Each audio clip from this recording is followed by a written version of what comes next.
we're losing low-income stock, and there's no place for people to go when they become homeless. They're the last resort before having to live on the street. Single-room occupancies in Vancouver are often the most affordable housing for people on low incomes, and they're becoming harder to rent. Vancouver Council is now considering putting in controls to keep SRO prices from shooting up. I think it's long overdue because we've already lost hundreds of rooms in the downtown Eastside, and their rents have gone up to, some of them are as much as $1,000 or even more for a 120 square foot room with no bathroom or kitchen. Vancouver Councillor Jean Swanson says the city has been looking for rent controls on SROs for the last 4 years.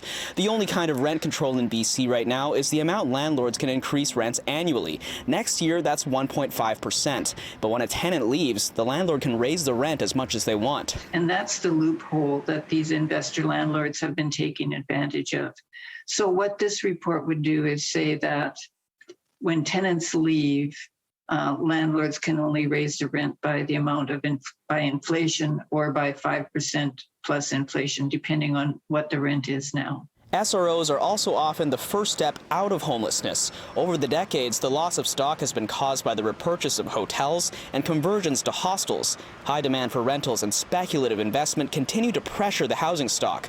City staff estimate the average rent of a privately owned SRO could increase to $769 by 2029. I'm hoping against hope that it will pass because it will be one way of cutting off a pipeline to homelessness. Council will next meet on the rent control matter on November 17th.